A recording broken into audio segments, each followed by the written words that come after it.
Yeah, You I are don't know sadhus. what's happened with the heat. I think it's off today, right? Feels Usually like. Saturdays, I mean it is off, but usually Saturdays you turn it on. Oh, especially on the floor, my feet feel like 2 blocks of ice. Yeah. Put one carpet under your feet.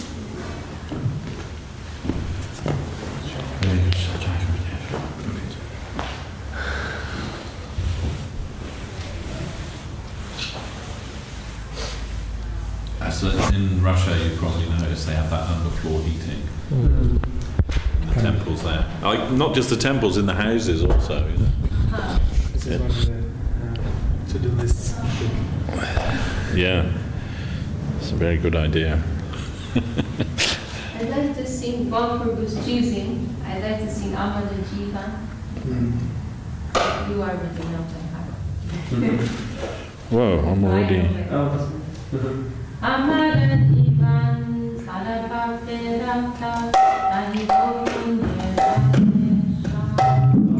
Amara Divana.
Sukhe duki sadamintya basi haraduka sukha koro.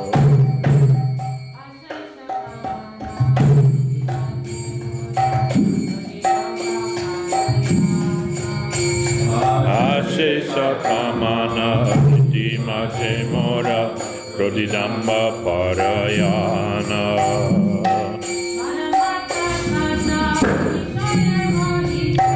Madamata sada nishoye mohita.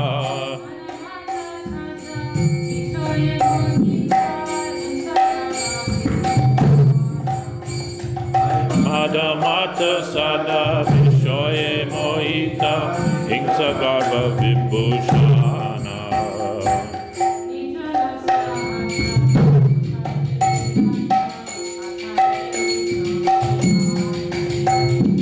Nidrala sahata sukarte virata akaje udyogiyami.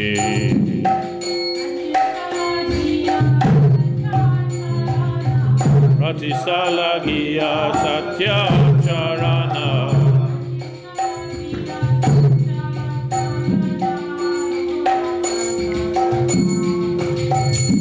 Pratisalagiya satya acharana lobahata sadakami.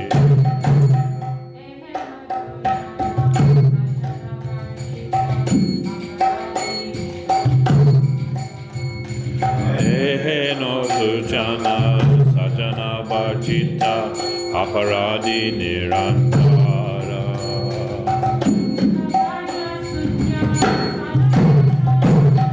Shubha karja shunna sadanarta mana.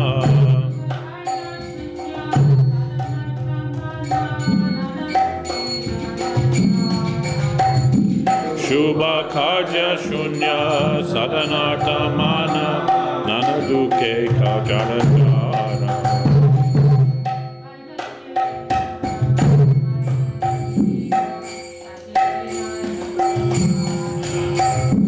Bhajya ke kona vipaya vihina tate dina akinchana.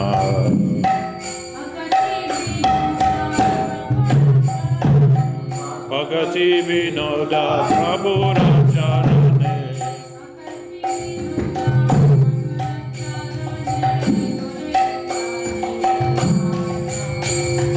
Bhakti Vinoda Prabhu Racharane Kore Dukkha Nivedana.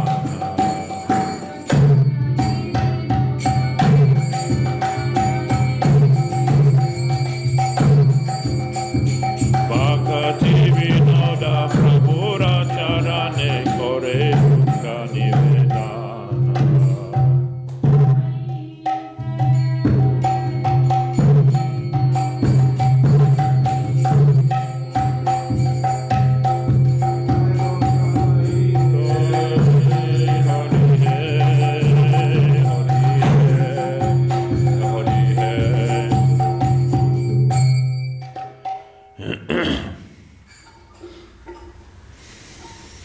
My life is always attached to sinful activity, and there's not even a small part of goodness in it. I have caused others anxiety and given trouble to other souls. For the sake of my own happiness, I have openly performed sinful activity, devoid of compassion. Devoid of compassion, I am concerned only with my own selfish interests. Always telling lies, I become miserable to see the happiness of others, while the misery of others brings great happiness to me. There are limitless material desires within the core of my heart.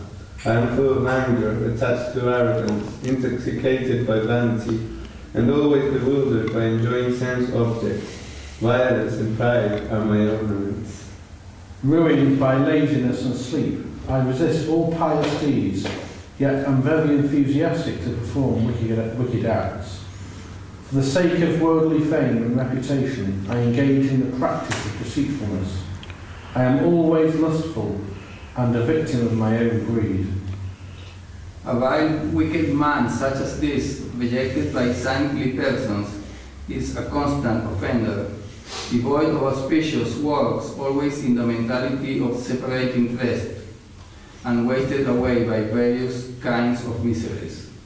Now in old age, deprived of all means of relief, thus humbled and destitute, this Bhakti Vinod submits his general grief and defeat to the Supreme Lord.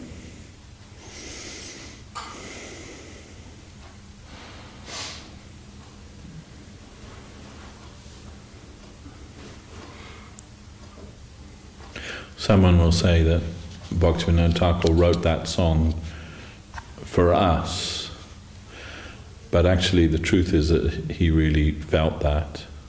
You know, that was his real feeling, you know, he's not just posturing. We know that he's a Shuddha Bhakta of the highest order, but really he felt that.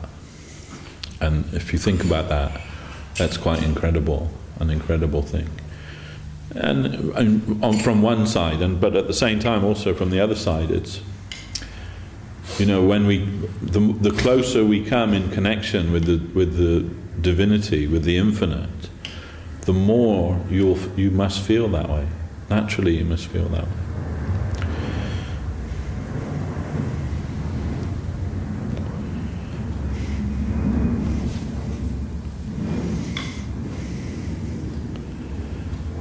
Bhakti Sudhir Goswami Maharaj, he asked Guru Maharaj this question. You know, Krishnadas Kaviraj made this expression at the beginning of Chaitanya Charitamrita: I'm lower than the worm in stool, more offensive than Jagai and Madhai. And if anyone even hears my name, all of their piety will run away from them. And Sudhir Goswami asked Guru Maharaj, we know that, you know, he's saying that, but we know that in his case that's not actually the truth. But what if it is actually, like in our own case, if that actually is the truth? And Guru Maharaj said, oh, do you think he was just like posturing then? He was just like saying that? Or was it really his actual feeling? And Goswami Maharaj said, yeah, it was his feeling, but we know that in his case that's not true, but in our case that may be true. Then Guru Maharaj said, oh, So those feelings are also coming in you. And he said, no, but I know that in my case that is the case. And Guru Maharaj said, oh, those feelings are coming in you.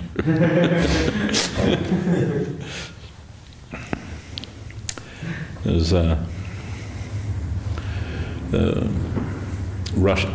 Roman advisor to Nero, whose name escapes me now, but he was a Roman philosopher, and he's famous as saying, the greatest fault is to consider that we have none.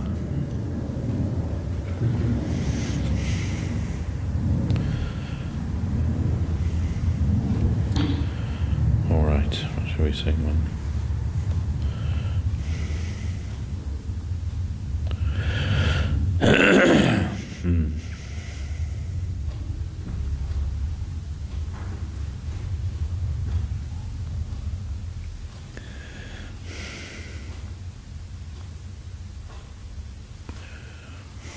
Sing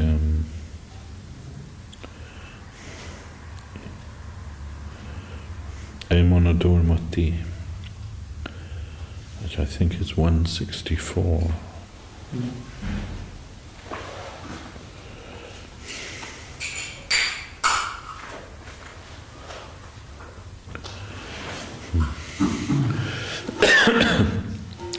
Prabhu he eman durmati sangsara vitare padya chinnuame.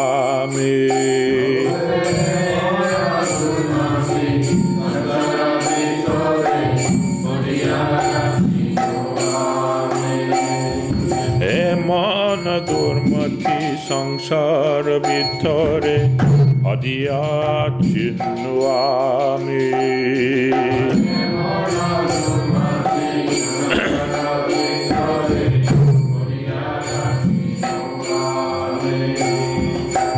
Tabani jajana kono mahajane.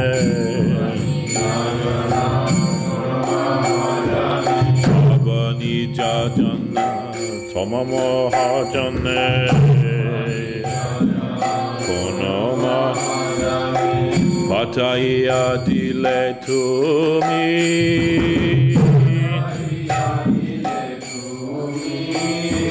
Pataya dile tumi.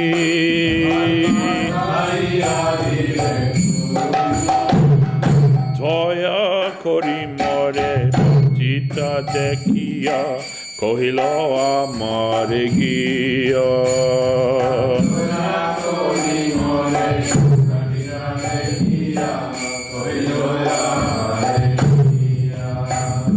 Toya kori more potita dekiya kohilo amare giya.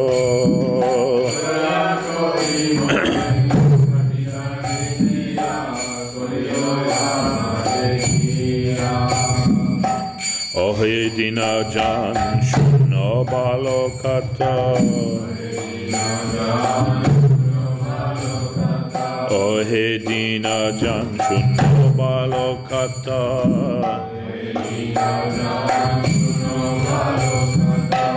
Ulasita habehiya.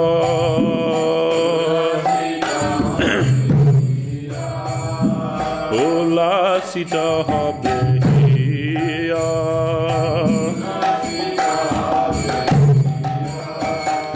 Tamare tarite Shri Krishna Chaitanya Navadvipe avatara.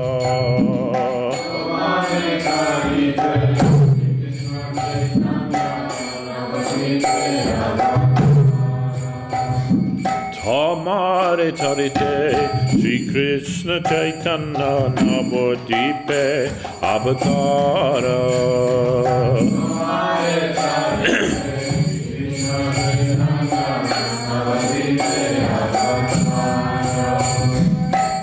Tomaheno kata dinahina jane.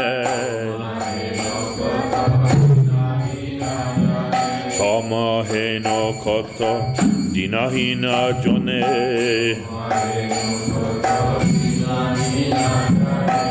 Korile na baba para.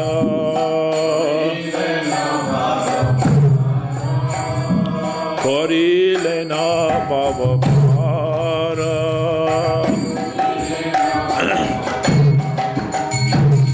Veder pratigya rakhi bharatare Rukmavana viprasuta.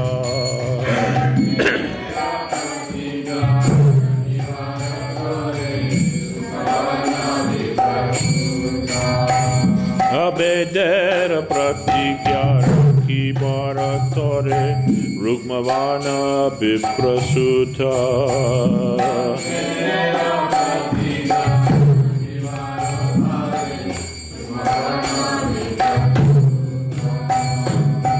Mahaprabhu name Nadia Mataya.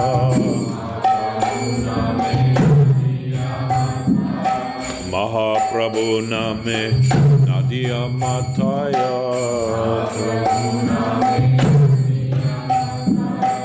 Sange Baya Batuta.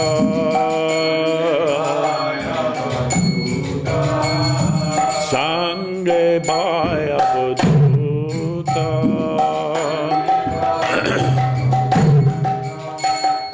Nanda Sutta Jinni Chaitanya Goshai Nijanama Koridana.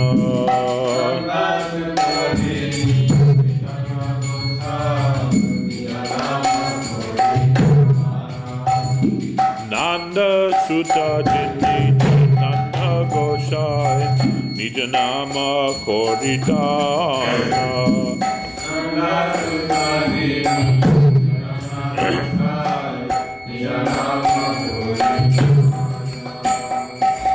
Tarilo Jagata Tumiyo Jaya. Tarilo Jagat Tumiyo Jaya.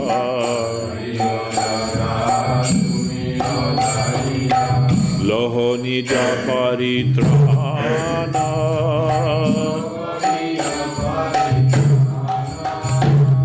Loho Nija Paritrana.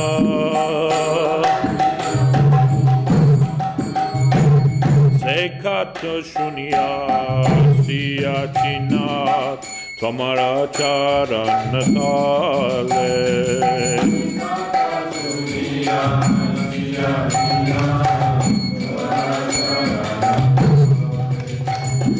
Sekato Shunya Siya Chinat Tomara Charanatale.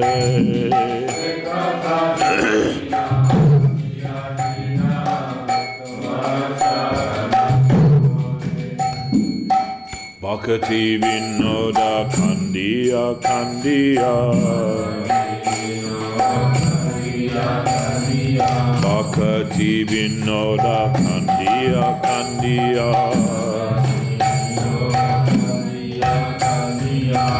Apana kahini bole.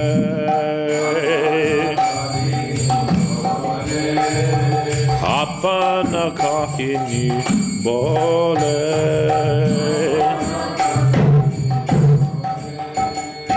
Emano dormati সংসার ভিতরে পাদিয়া চিহ্ন আমি।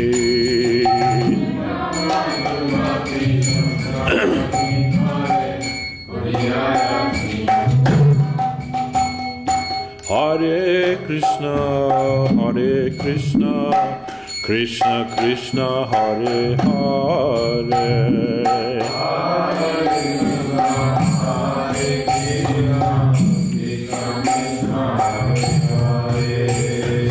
Hare Ramo, Hare Ramo, Ramo Ramo, Hare Hare.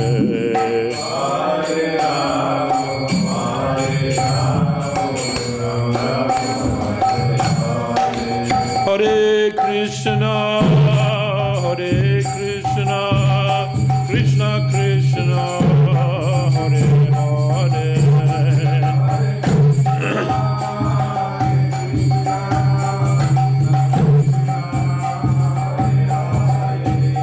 Hare Rama, Hare Rama, Rama Rama, Hare Hare.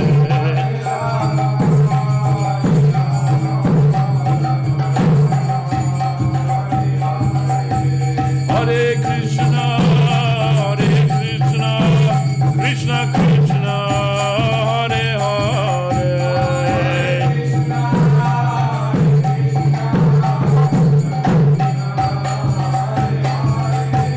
Hare Rama, Hare Rama, Rama Rama, Hare Hare. Hare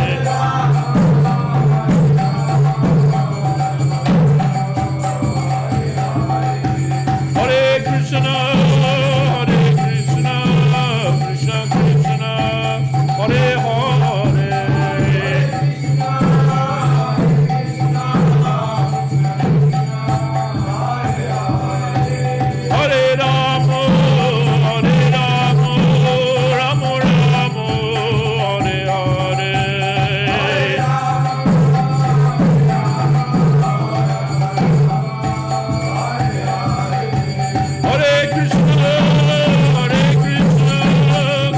Krishna, Hare Hare.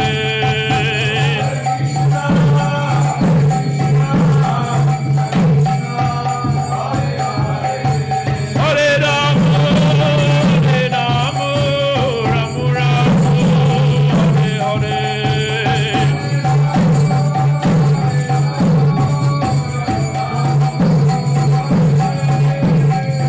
Hare Krishna, Krishna Krishna, Hare Hare. Hare Rama, Rama Rama, Hare Hare. Hare Krishna, Krishna Krishna, Hare Hare. Hare Rama, Rama Rama, Hare Hare. Hare Krishna, Krishna Krishna, Hare Hare. Hare Rama, Rama Rama, Hare Hare. Krishna Krishna, Hare Hare. Rama Rama, Hare Hare. Hare Krishna, Krishna Krishna, Hare Hare. Hare Rama, Rama Rama, Hare Hare. Hare Krishna, Krishna Krishna, Hare Hare. Hare Rama, Rama Rama, Hare Hare. Hare Krishna, Krishna Krishna, Hare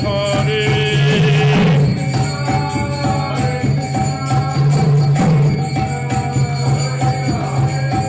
Hare Rama, Rama Rama, Hare Hare.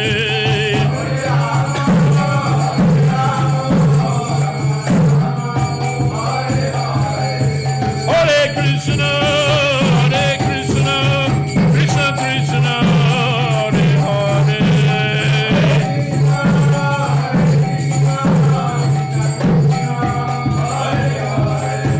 Hare Rama, Rama Rama, Hare Hare.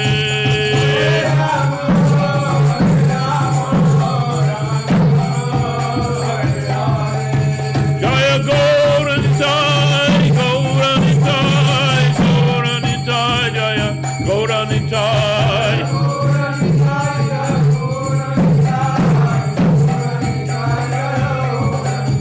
Jai Gauranitai, Gauranitai, Gauranitai, Gauranitai.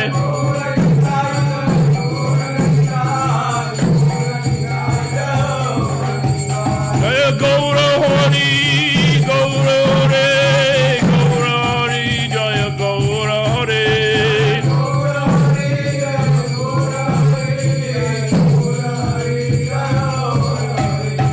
Jaya Satchinandana, Jaya Gaura Hare. Jaya Satchinandana, Jaya Gaura Hare. Jaya Satchinandana, Nadia Bihari. Satinandana Nadia Bihare. Hare Krishna, Krishna Krishna, Hare Hare. Hare Rama, Rama Rama, Hare Hare. Hare Krishna, Krishna Krishna, Hare Hare. Hare Rama, Rama Rama, Hare Hare. Hari Bol, Hari Bol, Hari Bol, Hari Bol.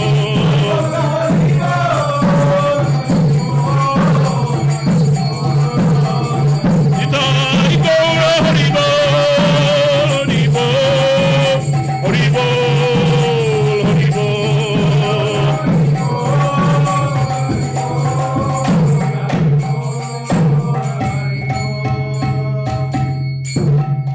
Go, Premanandi.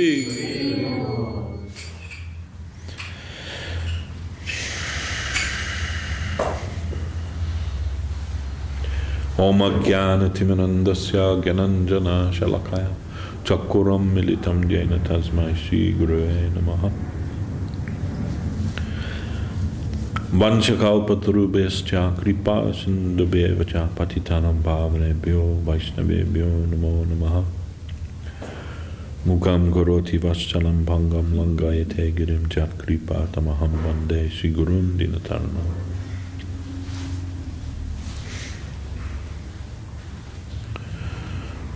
Today is the appearance day of Bhakti Kamal Madhusudan Maharaj, who was a very good disciple of Srila Bhaktisiddhanta Saraswati Thakur, godbrother of our Guru Maharaj, and very intimate, close friend of Srila Sridhar Maharaj. I had the fortune to meet him several times in the time of Guru Maharaj, and many times he would come to see Guru Maharaj and stay in the mott with Guru Maharaj for some weeks every year, and for Guru Maharaj's Vyasa Puja and other days he would come. And he liked this song very much, Emono Durmati.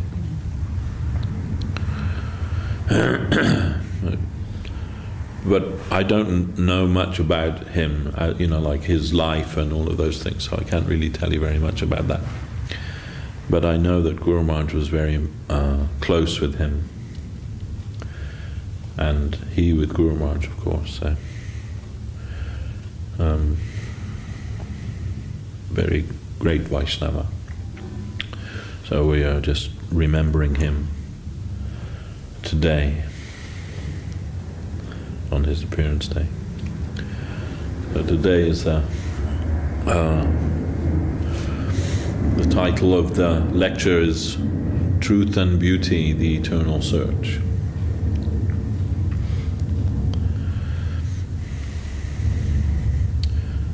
And perhaps they don't always seem to be connected subjects, truth and beauty. Especially in the material world, when we talk about truth, sometimes the truth is not very pleasant. Sometimes the truth is ugly, not at all beautiful. But, as the old axiom goes, the truth will set us free. Because actually that's all there is the truth. And we are to try to search for that. Try to understand. Oh, excuse me. Sorry. Very sorry. My mother.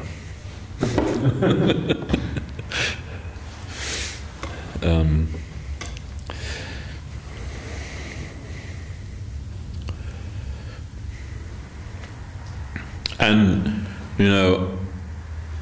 art, poetry, literature endeavors to find the truth and show us the truth in various ways. at least the best arts and poetry and literature, endeavors to do that. Srila Sridhar Maharaj, he said, when I was young, it was my, vow to always tell the truth, even if it was unpleasant truth. And remarkably, and it is remarkably in this age, of course, we believe and we understand it to be true that Srila Sridhar Maharaj, he never told a lie in his entire life. They also said that about Mahatma Gandhi. And Einstein, he said, future generations will not believe that such a man ever existed. About Gandhi. And it's a fact. From our very young age, almost as a defense mechanism, we learn to lie, isn't it? It wasn't me. I didn't do it. Even I asked Srila Govinda Maharaj once, we were talking about this subject, and I said, I raised my children to be truthful, but they're always lying, especially to avoid any trouble. And I never taught them that. I said, why is it, Maharaj? I asked Maharaj, why is it? He said, because they're intelligent. So, it's almost a necessity to be able to lie particularly in the present age. Even Srila Govinda Maharaj, he also said, I never told a lie until I came to the temple. And then after living in the temple, sometimes I had to lie for Guru Maharaj's service. Because Guru Maharaj's temple was always a private establishment. So, if you make your temple a public place of worship, then you get all kinds of tax benefits and things like that go along with it in India. But there's also other things that come with that. So, if your temple's a public place, then, come election day, they'll want to use it as a polling station, or, there's so many things that the government want in return. And Guru Maharaj didn't want that, so he kept his temple, his Chaitanya Saraswat Math in Navadvip, as always a private establishment. And Srila Govinda Maharaj said, and because of that, we had to pay so much in tax. Because of that, he said, and then when the tax inspectors and other people are coming, sometimes I have to tell some lie to them, for Guru Maharaj's service. But of course, then, sometimes lying is also not a deviation from the truth. And that example, we find that example in Mahabharata with Yudhisthira Maharaj. Yudhisthira Maharaj, he also made a vow of truthfulness. Satyam, it means truthfulness. Because of that, it's said that his chariot never touched the ground. It always moved a few inches above the ground. So when the battle was going on, then they understood, the Pandavas side, they understood, we're never going to be able to win this battle unless we can kill Dronacharya, because Dronacharya, he taught us, right? So every move we know, he knows because he taught us those moves, then there's nothing we can do. We can never defeat Dronacharya, and unless we can take him off the battlefield, there's no chance of us ever being victorious in this battle. So then they asked Krishna, what shall we do? And Krishna said, then the only way that you'll ever be able to defeat Dronacharya is if you make him lose the will to fight. Because while he has the will to fight, he's invincible. So the only chink in his armor is his affection for his son. So his son is Ashwatthama. So he said, if you can convince him that Ashwatthama has been killed in battle, he'll lose the will to live, then you'll be able to kill him. But he'll only believe that Ashwatthama has been killed in battle if he hears it from Yudhisthira. because he knows that Yudhisthira will never lie. So then Krishna said, so Yudhisthira, you have to say that Ashwatthama is dead. You have to announce it. And Yudhisthira was reluctant to do that because in his estimation it like breached his vow of truthfulness. So they made a compromise that on the one of the armies there was also an elephant called Ashwatthama. So they killed the elephant, a battle elephant. They killed the elephant, and they said, now you can say that Ashwatthama is dead without lying. And because of the subject is always after the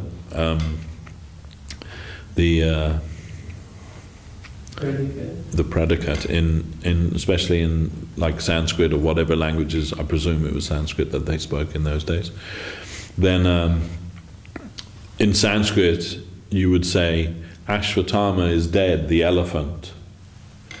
So they said when Yudhisthira says Ashwatthama is dead, when he says the elephant, everyone blow their conch shells so that he won't hear that bit. So, and then he'll think it's his son. So that's what they did. Yudhisthira, in the hearing of Dronacharya, he announced, Ashwatthama is dead. And then as he said the word the elephant, all the warriors blew their conch shells, and he didn't hear that bit. And he lost his, became despondent, lost his will to fight, and Arjuna killed him. So then it's said that after that, Yudhisthira Maharaj's chariot touched the ground.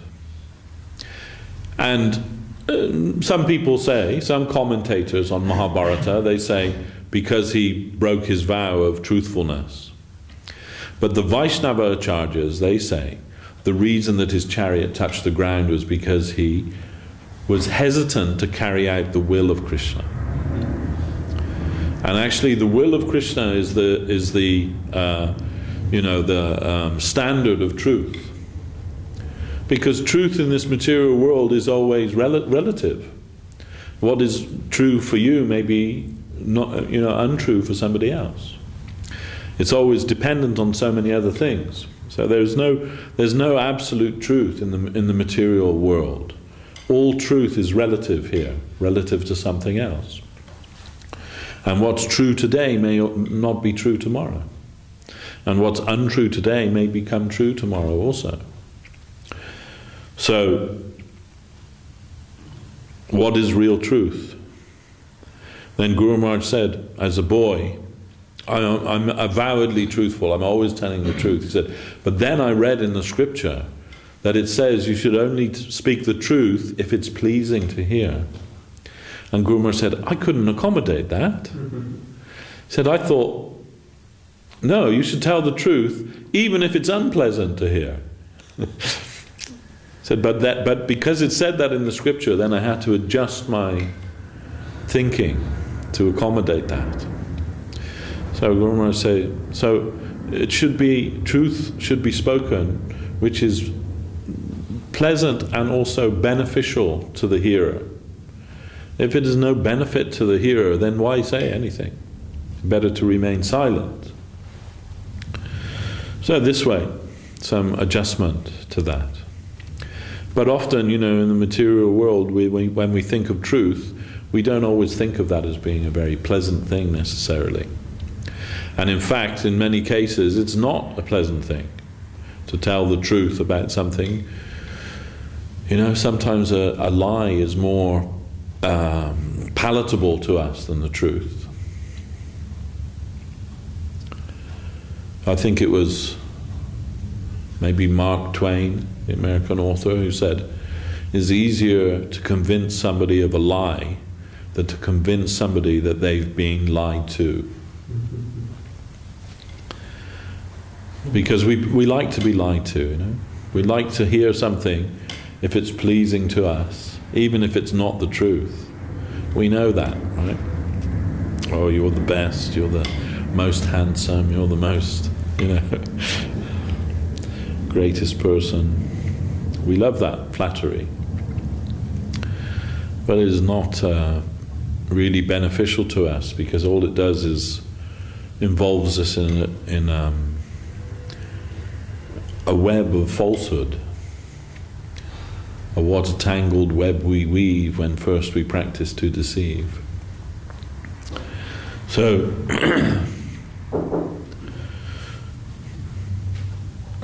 relative truth may not always be beautiful.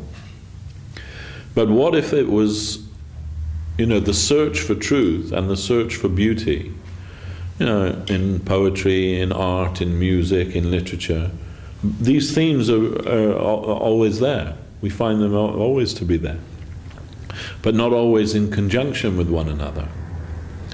But what if truth and beauty were actually the same thing? And Krishna consciousness proposes that they are the same thing. That ultimately, truth and beauty converge in Krishna. That Krishna is the embodiment both of truth and of beauty, and that they are the same thing in him. And another way of expressing truth is to say reality, isn't it? Truth means reality. What is real, what is substantial, that is truth. And that is, Krishna is truth. Krishna is reality. As Guru Maharaj said, reality, the beautiful. That is Krishna. Once, like Nietzsche, he said, I can't believe in a God unless he could dance. I wouldn't be able to believe in God unless he were a good dancer. Something like that, Nietzsche said. So Krishna is like a God that even Nietzsche could believe in. One time when Guru Maharaj sometimes Guru Maharaj used to compose like shlokas and just like spontaneously, and sometimes even in English. His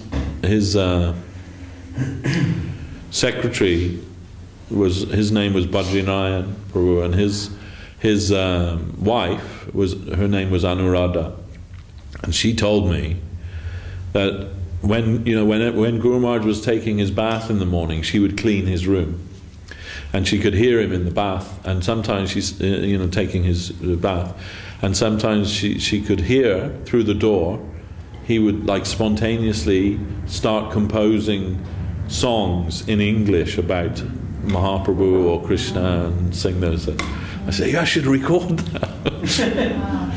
But she didn't. Maybe that would be too much of an intrusion, But Guru Maharaj was like that. And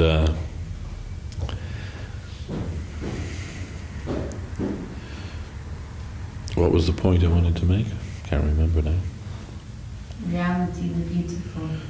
So one day when Guru Maharaj was in a particularly jolly mood, and we came to sit with him in the morning, and he has a big smile on his face, and he said to us, reality is dancing. What do you think about that?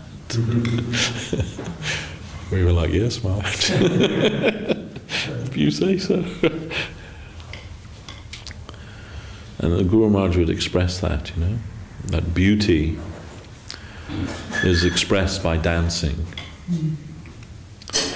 And reality is expressed in that beautiful way through singing, through dancing. That's why you hear in Brahma Samhita, in the eternal abode, there every word is a song and every step is a dance. This is a very wonderful, beautiful conception. And why would it be anything other than that? People do that, don't they? I saw the other day on the television, actually, some people going to the nightclub and to dance. It just seemed like a kind of a bizarre idea to me, that they go there and then they play this music and they dance, they're just dancing. Wow, why? And I just thought, because innately they have something inside them that wants to dance, And why, do people listen to music and everything so much? Because it's just within us all, you know. It's interesting, you see with young children, when they're very happy, Yeah. they tend to sing and dance. Yeah, exactly, It's a yeah. very natural expression Yeah. of joy.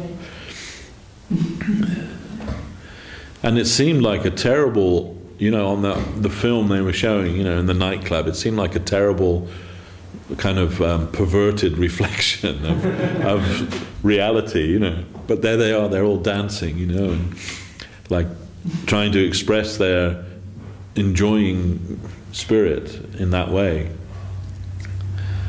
And I see that it's just a natural thing that people want to do that. Joy, they're expressing joy through that, or trying to make some joy through that. But that's because that exists in the origin, in our original source, Krishna. He's Nataraj. He's the greatest dancer. And they say, of course, you know, beauty is in the eye of the beholder. And, you know, that's also true, actually. But in the material world, that means in a relative way. So I may see someone or something and think that that person or that thing, that vision or whatever it is very beautiful, and you may see it and not see that at all. But in Krishna's case, everybody sees that. No, although they may not see it the same way. When Krishna entered into the wrestling arena of Kamsa, there it's told like that all of the people in the audience there who come to see the sport, when the Krishna and Balaram entered in there, they all saw him in different ways. And so you know, like the men saw, oh, here's the greatest heroes, they've come here, you know. Then the ladies, they saw, oh, the most beautiful men that you could ever imagine. You know, they're like our ideal lover. He's just come through the gate. And then Kamsa, when he saw Krishna come, death has come. Here is death. So we can see that in that way, beauty is in the eye of the beholder.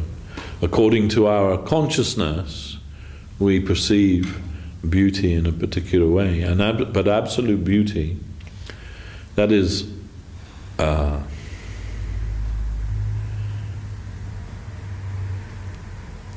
we cannot but respond to that if we become exposed to that in a significant way. It is not possible to. In fact, Jiva Goswami, he's given that as the definition of the word Bhagavan. Now, Krishna, we know, is Bhagavan, and the general definition of that word Bhagavan means who is full in 6 opulences, right? That we've heard many times. But Jiva Goswami, he's given like a much finer explanation from, you know, Bhajaniya Guna Vishishta, that Bhagavan means that when you come in connection with that person, and he is a person, then the only natural response of the soul is to give yourself to him. There cannot be any other response. You like irresistibly, you have to offer yourself to him. You have to give yourself to him. You can't, no other way. There's no other response possible. And that person, only that person can actually be called Bhagavan. In the scripture, the word Bhagavan is used in many contexts. Sometimes Lord Shiva is called Bhagavan. Sometimes Narad is called Bhagavan. Many different people have given that. But Shayam Bhagavan, that only means Krishna. And Swayam Bhagavan, even more finely, we can understand that Swayam Bhagavan means Vrindavan Krishna. Not Mathuresh Krishna or Dwarakesh Krishna or Kurukshetra Krishna, but Vrindavan Krishna. He is Swayam Bhagavan in his fullness. And even more specific than that is Krishna when he is with Srimati Radharani. When they are together, that Krishna is Swayam Bhagavan Krishna. There it is explained in Srimad Bhagavatam that when Krishna is dancing with the cowherd girls, they're all considering that he's only dancing with me. But the reality is that Swayam Bhagavan is only with Radhika. And all others are Swayam Prakash, means expansion of Krishna. Krishna in an expanded form, you can say. So that's the absolute definition of Swayam Bhagavan. And he is the epitome of beauty. There's a verse that Srila Govinda Maharaj used to sometimes quote, and maybe you know it, Vishaka, I don't know, and I don't remember who it's written by either, but the gist of it is that boy, he's so beautiful, all of his qualities are so attractive and so wonderful, that the only name fitting for him is Krishna. That he couldn't be called anything but Krishna. That only Krishna is the proper name. So some people say, why should we call God Krishna? But actually Krishna is the perfect name for him. The only name for him, really, is Krishna. So beautiful, so attractive, so heart-drawing, that he could not be called anything but Krishna. Krishna means who attracts all souls and then gives the ultimate satisfaction to them. That is Krishna. And that's the absolute conception of truth. It is more or less a revolutionary conception only found in the Vedic literature. No other religious conception has ever gone that far in their expression of God as the absolute reality, that he is also the absolute expression of beauty. Now, we have so many different ideas about God, but more or less in the material world they are all covered by Aishvarya, or like majesty and awe and reverence. So we think God the Almighty, God the All-Powerful, God the, like in that way. So we see God in a kind of an extreme way, and an extremity. Even God the Father, it's a kind of an extremity, right? The Father doesn't hold the central position.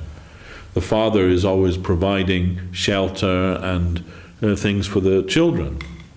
And in that relationship, the children, they hold the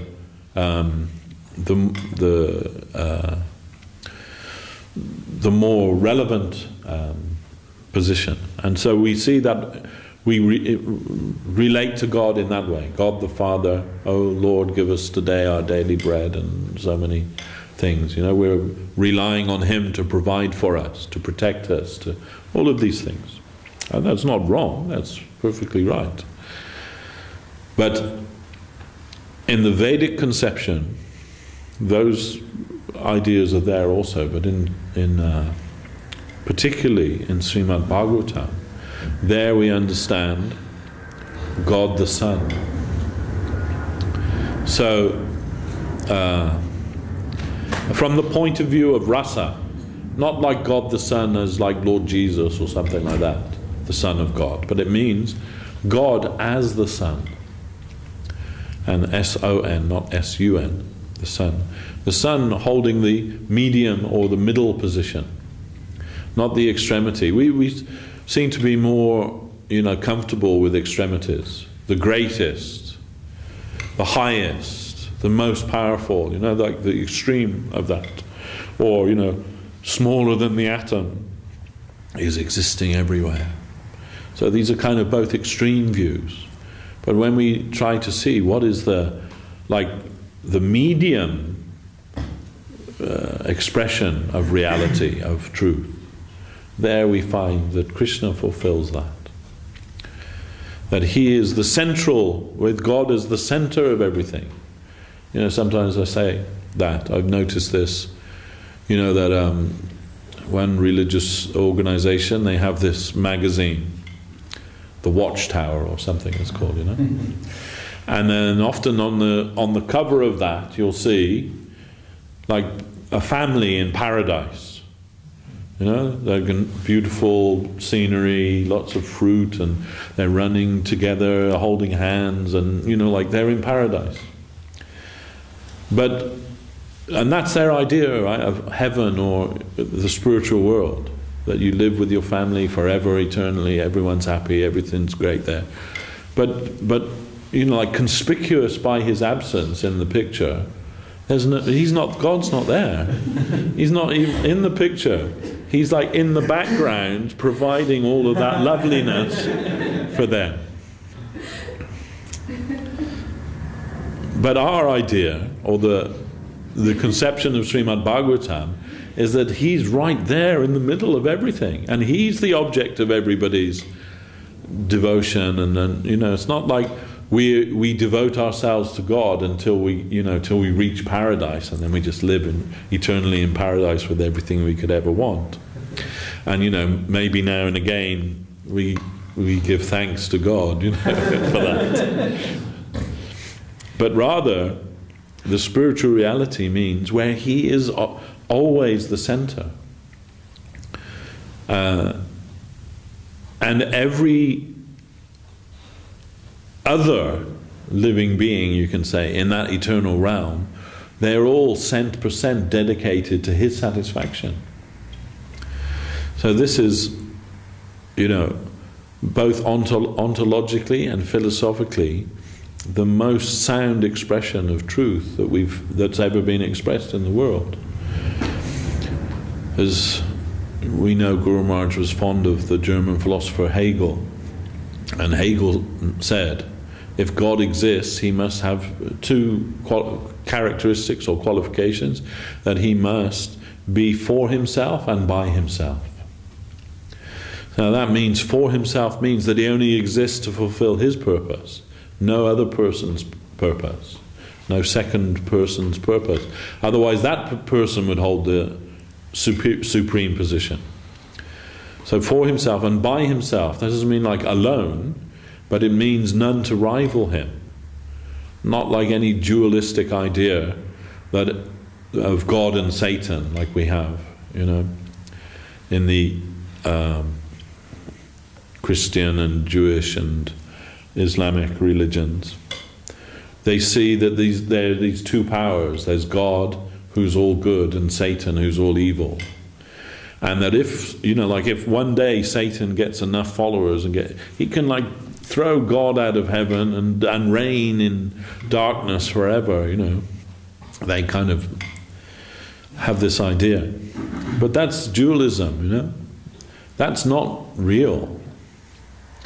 Bhaktivinoda Thakur says, we doubt that such a gigantic being as Satan exists.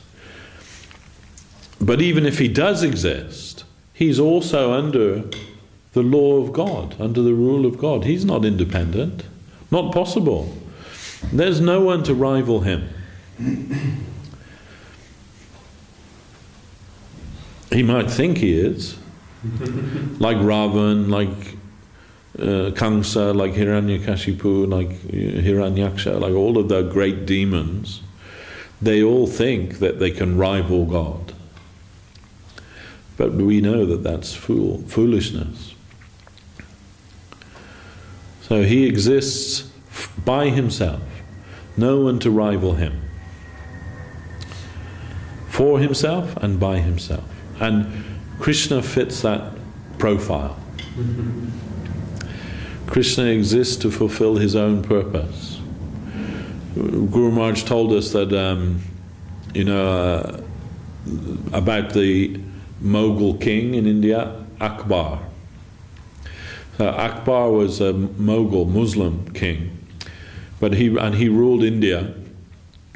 But he was very liberal-minded, and one of his queens was a Hindu princess, and he was very much attracted to the Hindu religion. So in Delhi, they made an exhibition to portray the gods and goddesses of the Hindu pantheon. Not all of them, obviously, because there's 44 million supposed to be, isn't there? Something like that. That would be a really big hall if you were going to do that. But the main ones, so they made this exhibition of dioramas or something, and he was invited to inaugurate the exhibition, open the exhibition, and he came. So they're showing him around the exhibition and all the different gods and goddesses. Oh, this is Surya, he's the god of the sun, and he does this, he does.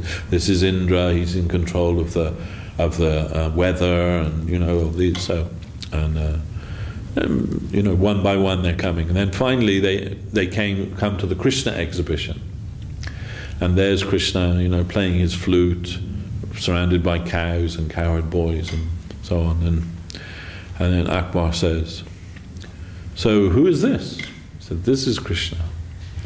And what's his function? What's he in control of? What does he do? And they thought for a minute, and they said, well, he doesn't do anything. He doesn't have any function in the world. He just enjoys himself. That's all he does. He just spends his time enjoying himself. And then Akbar, he said, "Oh, this is your highest conception of God." So he was very intelligent. He could understand. And it doesn't take a genius to work it out, right? If you were that person, if you were God, would you spend your time doing, controlling the weather and punishing the wicked, or would you just spend your time enjoying yourself to the maximum? That's what everybody tries to do here, right? If they try to make as much facility as they can for maximum enjoyment. So that's because that's within us too, in a small way, but because it's within him. That's his very nature, is that he wants to enjoy, and he wants to enjoy to the maximum. And unlike us, he has the full facility to do that. He has all the resources at his command. So then, what would you be? Would you be an old man with a long beard sitting in a cloud throwing thunderbolts? Or would you be the most beautiful person in all of existence? That's Krishna. He is that. And he exists to fulfill that, only to fulfill that purpose. His own satisfaction. And for that, he has made all of us. He has created everything only for that purpose. So someone may say, oh, that sounds like a pretty selfish sort of God, doesn't it? But actually, what's his main enjoyment is the reciprocation of love. And this is what every living being is searching for in the whole of creation, searching for love. Whoever you are. Even Adolf Hitler was searching for Eva Braun, right? Even Saddam Hussein, or whoever, whoever you could conceive of as the most evil person, still within them, they're trying to find love. They're looking for love. And all of us. And generally we're all disappointed, aren't we? And that's also another theme of art and literature and music is unrequited love, isn't it? You know, everybody looking for love and becoming frustrated with that. But because of that, you know, in all of history, we see that most people suffer because of their search for love. They suffer for that because they can't find it, or even if they find it, if you're one of those lucky people that finds your perfect soulmate, then what death will separate you finally, isn't it? And how painful would that be? You know, the perfect love of your life, and then death finishes that relationship too. We see that, right? My aunt, when her husband died, she was like so devoted to him that like for a year, maybe a year after his death, she's still like setting the table for the meal every evening for him, although she knows he's gone, right? Like, how sad is that? And then within a year she also died. So there's nothing wrong with her, she just couldn't live without him anymore. So, you know, that's like so much tragedy in people's endeavor to find love in this material world. But pretty much nobody says, oh, I'm not going to bother with that anymore, do they? Everybody still thinks it's a worthwhile thing to pursue, don't they? Even though the evidence is that you're most likely never going to find that. You're most likely never going to be satisfied or fulfilled in your endeavor. But still, almost everybody has decided that this is the most important thing in their life. And why? Because there is the perfect soulmate, and that is Krishna. And Krishna is has so much capacity that it's not that he's never going to have enough time for you. You know, we read in Srimad Bhagavatam that in Dwarka Krishna has 16,108 wives, right? So you would think in the normal run of things, if you're one of those 16,000, the chances of seeing Krishna, spending time with Krishna, is going to be pretty slim, isn't it? Like, you know, he's with Rukmini now, so I've got like 16, like how he's going to spend a week, you know, like probably never happen. But Krishna's capacity is such that he's with all of his queens all of the time. They never feel any separation from him. They never feel any lack from him. And somebody asked Guru Maharaj about like 16,108 queens, and Guru Maharaj said, that's just the main ones. So he has unlimited capacity to provide complete fulfillment to everyone. Then there's no lack. There's no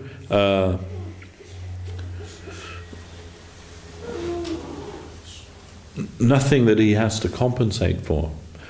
His arrangement is so perfect that he has created everything so that he is fully fulfilled, and all of his creation is also fully fulfilled. So when we may say, okay, you say that all of his creation is fully fulfilled, but we are not feeling that fulfillment here in this material world, are we? In fact, the opposite of that. We're feeling, you know, unfulfilled. We're feeling dissatisfied. We're suffering for our want of Krishna, you can say. And even when we come in connection with that reality, that's not enough, you know. We still haven't, you know, it's not like you open the door and there's Krishna and all of your heart's hankering is fulfilled in that moment. When you come to hear about Krishna, would it not be so wonderful if that were so? But because we have, Guru Maharaj said a very simple thing, that everyone's fulfillment is in Krishna. But our difficulty arises when we see something other than Krishna. This is a very simple thing to understand. And that's our problem, you see. We know Krishna's there, but we also see all these other things, and they all look quite nice, you know, like quite attractive and very easily available. Compared to Krishna, he's like, where's he? You know, do you have his phone number? Can anyone like give him a call and find out what we need to do? So, you know, rather than doing what's required to reach him, we settle for something other than him, or we think that it'll be okay to settle for something other than him. It'll be all right. It may not be Krishna, but you know, it'll be okay. It'll be all right for now. Okay. And that's our entire problem. But it's not all bad news. In fact, it's rather wonderful news, actually, because the reality is that everything happens according to the will of the Lord. And according to the will of the Lord, the majority of souls, they're all fully engaged in His service in various aspects in the eternal world. But because the Lord has endowed us with free will, because what does He want? He wants love. And love has to be given freely. Can't be forced. I mean, Krishna could force us to serve Him if He wanted to. He can compel us to serve Him. But that wouldn't be what He wants. He wants love. And love necessarily means free will. Without free will, you're just a robot. You're just an automaton, you know? Or a rock. No better than a rock if you have no free will. So the Lord has given us free will, and free will, as we know, means the right to do wrong. This was, you know, Guru Maharaj told us this example of, you know, when Mahatma Gandhi was negotiating with Mountbatten for independence of India. And Mountbatten met with him and he said, well, we've decided that we think it's a good idea for you to have an independent India, and we're prepared to withdraw, but our only problem is we think you're going to make a mess of it. You know, we don't think you're fit for home rule. We don't think you're going to be able to do it. You know, we're British. We're very expert at ruling. You know, we can manage things very nicely. But you Indian people, we're not so sure about that. Then Mahatma Gandhi told to Mountbatten, you're a soldier and you fight for freedom. And you know what is the value of freedom. He said, yes. He said, then freedom means the right to do wrong. So you might be right. We might make a complete mess of it. But at least we should have the freedom to be able to do that. He couldn't disagree. So, Lord has given us freedom, free will. And, you know, whatever the technicality of the situation is, we misused our free will, and as a result of that, here we are in the material world. So, you can say, there was a point, again, it's something that happened before our connection with time and space as we understand it. So you can't say, like, how many years ago did that happen? But at some point, we made a choice to come to the material world. Or, like, something compelled us to come here, you can say. Guru Maharaj, when he was explaining that, he said, it's like a wave that carries the jiva. You can say, like, there's the incoming wave and the outcoming wave. So those who get caught on the incoming wave, they go to Vaikuntha and they serve there. And those who get caught on the outgoing wave, they come to the material world. It is like, you know, when they see the glitter of the Maya, They can't resist to go there. They go there. Let's give it a go. Let's see what we can do. And here we are, like for however it happened, here we are in the material world, suffering because we're not in our original position as the eternal servants of Krishna. So from one point of view, somebody might say, well, that's a bit of a flaw in his plan, isn't it? That he made everybody to serve him, but then there's this rebellious group that don't want to serve him, and he's put them here in the material world. Okay. So he could have just like snuffed them all out, couldn't he? He's got plenty. There's no lack of jiva souls to serve him. So those who don't want to serve him, he can say, yeah, fair enough. Just snuff them all out. No loss to him. But he doesn't do that. He gives us some facility to come here, and in an imaginary way, like a dream way, we think we're independent and free and that we can do anything other than serve Krishna. All right, have a go, off you go. See how you get on with that. And he could also just like lock the door and throw away the key, couldn't he? Like just let them get on with it. See what they come up with. I don't think I'll go and check back on it later on because they're bound to have made a real terrible job. But he doesn't do that either, does he? He sends his devotees, the saints and the messiahs and the prophets, and he also himself comes in his forms of avatars to this material world to try and awaken our spiritual nature again so that we can return home. But that is only like part of the picture, you can say. The ultimate expression of the Lord's Leela we find in the person of Sri Chaitanya Mahaprabhu.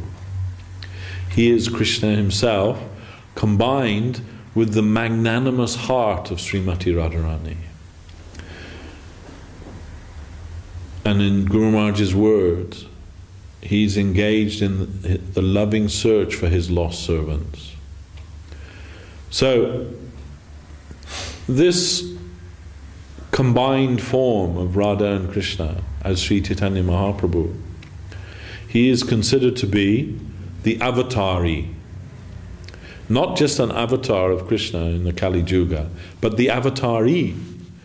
Avatari means the origin. As Krishnadas Kaviraj has given some expression about this, that like, who can say who came first? Radha and Krishna or Mahaprabhu? Sometimes it's said the Lord is one and for love he became two. Then which came first? Mahaprabhu or Radha and Govinda? No one can understand or say. But Srila Guru Maharaj gave some hint that Mahaprabhu is the origin. And from Mahaprabhu, Radha and Govinda came. Some hint about that he has given. But from our point of view, he says, Guru Maharaj says this, which comes first, the gift or the giver of the gift? Always it must be the giver of the gift. Who wants to give some, like help to the people? He must be someone of some capacity to be able to do that. Like, I don't know, Bill Gates has made this charitable foundation, right? Once considered to be the most wealthy man in the whole world. So like now he's retired, he set up this foundation to try and help people. That's what he wants to do with his life. So we can understand that somebody with that kind of wealth, if he's going to do something, he's going to do something big, isn't he? And so if Krishna wants to do something for the benefit of the jiva souls, it's not going to be a small thing. It's going to be something big. Then, as Chaitanya Mahaprabhu, Mahaprabhu's Leela, we know, it's called Audarja Leela. The Leela of Krishna is called Madhurya Leela. And the distribution of the Madhurya Leela is called Audarja Leela. And that Audarja Leela means the distribution of the highest benefit to the jiva souls. What's the highest benefit? Prema, Krishna Prema. That's his coin. And again, using Guru Maharaj's expression, Mahaprabhu's coin is Krishna Prema. So he's not going to give any, bread and water. He's going to give the highest thing. Then he's also known, Krishna is also known as Rasaraj, the Akila Rasamrita Murti, the very embodiment of rasa. And rasa means all kinds of spiritual emotion or spiritual taste or spiritual relationships. He's the emporium of that, the origin of that. And this Audarja Leela is one of those rasas that he wishes to enjoy. The means to rescue the fallen souls. So, how would he do that if there were no fallen souls to rescue? If there was no material world, if he just snuffed everybody out or compelled everybody or brought everybody on board, if there was no rebel faction that came to this material world to try and enjoy separately from him, he wouldn't be able to enjoy that pastime of rescuing the fallen souls. So Guru Maharaj has told us that from the very deepest and furthest vision, that's the only reason that this material world exists.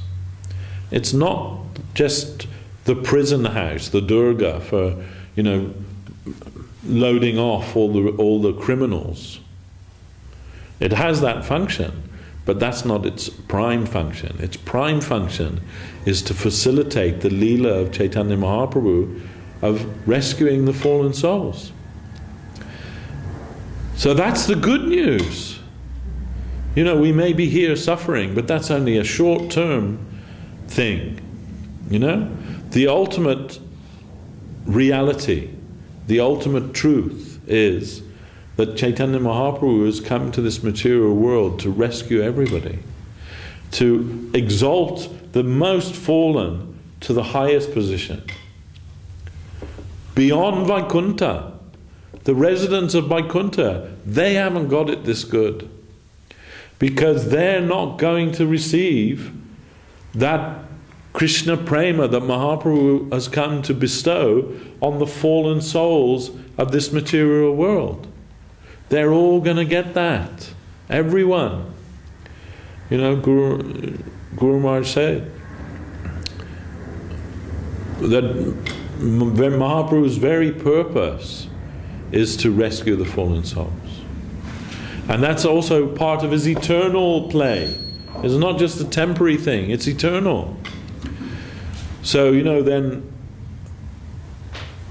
from our point of view, try and come to the front of the queue if you can. We know something about that. Most people live their lives, don't know anything about that at all. Somehow or another, we've got some fortune to hear about that, to know about that. So come forward now, take a step forward and try and embrace that while you have the opportunity. The American Marines, they have one of their slogans is "No man left behind," and that's Mahaprabhu's slogan. No one is going to be left behind. He's come to rescue everybody. So let's try and take advantage of that. Let's try to embrace that good news, that wonderful news. As Srila Guru Maharaj would say, he's quoting a Bengali proverb or saying, the bad day is not the rainy day, but the day when we can't hear something about Krishna, that's the bad day. So, although this Kali Yuga may be considered to be, the lowest or the most degraded of all of the ages of the universe, is actually the highest age, this Kali Yuga. Because once in a day of Brahma, Krishna appears as Swayam Bhagavan in this material world, in Vrindavan. That was Dwapara Yuga, just gone. And in that same Chatur Yuga, following his appearance, Swayam Bhagavan Chaitanya Mahaprabhu appears to rescue the fallen souls. And he's come, as Krishnadas Kaviraj Goswami says, Anarpita chirim chirat kurunaya vartina kalo samarpayitam unuto jalarasam sabhakti shriyam. That you have come to give that gift which no other avatar, no other Messiah, no other prophet, no other anyone has ever given in the world, and that is Krishna Prema. That has never been given in this world before. Even when Lord Krishna came, he came with his entourage. He came with the residents of Vrindavan and showed to a few his Leela. But he didn't really make any new recruits. But Mahaprabhu has come to give that, and as Guru Maharaj said, distributing nectar as if it were water to everyone that wants it. And that's all. The only qualification you need is that you want it. And even if you don't want it, he's got a backup plan in the form of Lord Nityananda Prabhu. For those who don't want it, Lord Nityananda Prabhu is there. No, you must have it. You've got to have it. A man tried to sell me a mobile phone on the telephone. Oh, no, I'm not interested. He said, I'll put my supervisor on and he'll try and convince you to buy it. So I didn't buy it, but it made me think like that, you know. He had a backup plan. If he couldn't do it, there's the big guns in the background, he's going to do it. So that's it. Mahaprabhu, he only wants that you want it. And if you say, I want it, sincerely, he'll give it to you. But that someone will say, well, really, I don't want it. Mahaprabhu may say, okay. But Nityananda Prabhu won't accept that. No, you must have it. Don't you understand? Like, you know, the opportunity that you're missing out. Yeah. This is the best phone you can get. You don't want any other model. You want this model. No, this is Nityananda Prabhu coming in the background. So really, in that we find the ultimate expression of truth and beauty. Mahaprabhu Chaitanya Dev has come to show us truth, to awaken us to truth. And he's come to show us that that truth is synonymous with beauty. And that beauty is reality, the beautiful Lord Krishna. So, only we have to try a little bit. You don't even have to be that gung-ho about it even. It's good if you are. But you know, just to show a little interest in that and try and make some progress towards that, the Lord will help us unlimitedly. And really I believe that, you know, we can't conceive how merciful Lord Chaitanya is. How merciful he is, how supremely magnanimous he is. That anyone will show a slight interest in that he will give everything to you. So there's no cause for despondency or unhappiness or complacency. Just go for it and he will help you. And Mahaprabhu himself said that. By my command, become Guru and liberate this land. And don't think that I won't support you in this endeavor. I'm there in your backing you.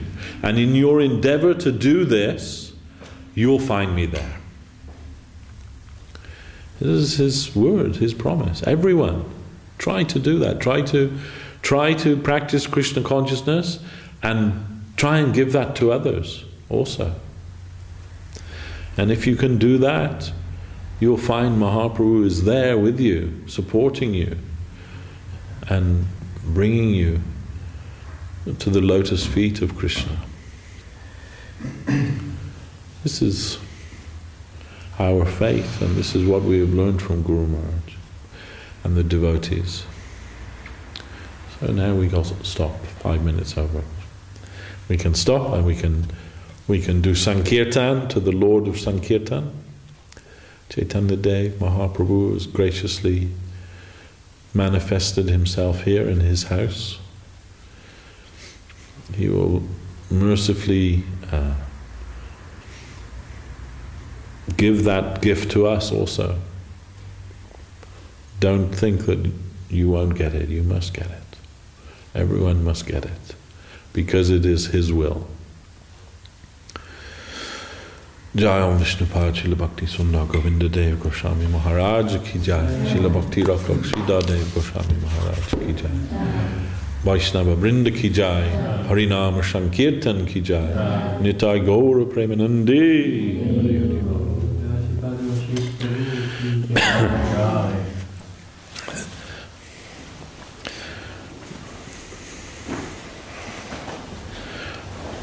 I suppose I should call my mum back, shouldn't I?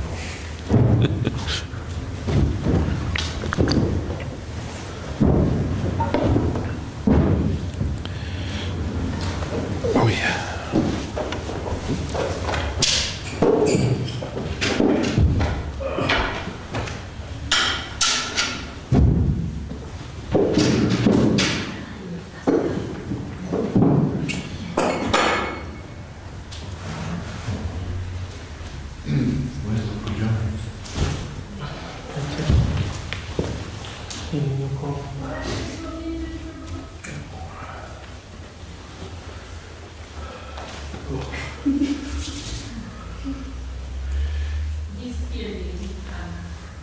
Who made the garlands? Very nice.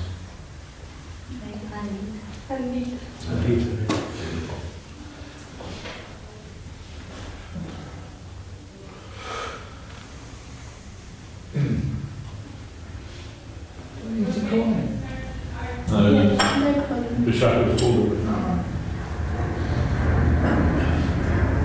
When we were in Russia with Gurudev camp, Gurudev had the Murti of Mahaprabhu. Mahaprabhu was standing like this. And I think it's maybe installed in Ukraine. And then give a garland in his hands, holding like Srimati Radharani.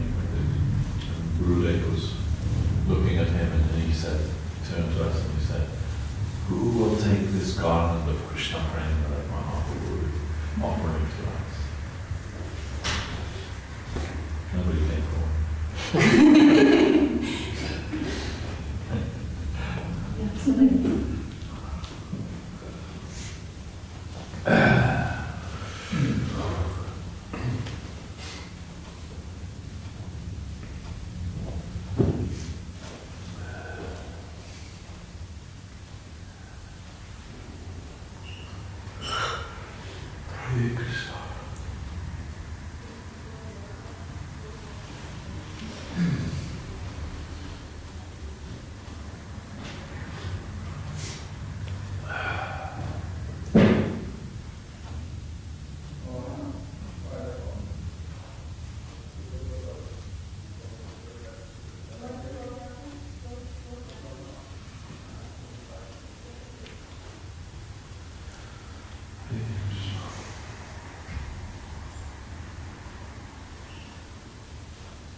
Ya,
Bhaja Shri Krishna Chaitanya Prabhu Nityananda.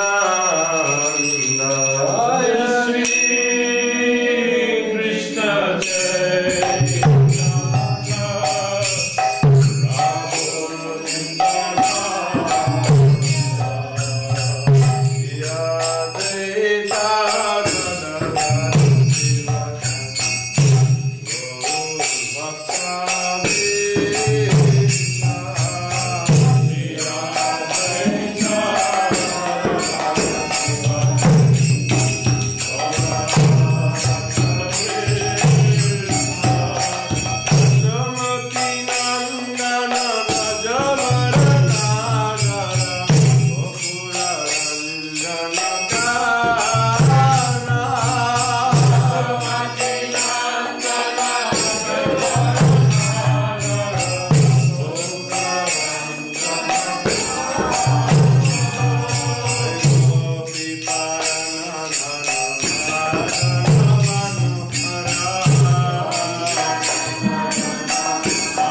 How are you doing? Yeah, very cool. Oh yeah.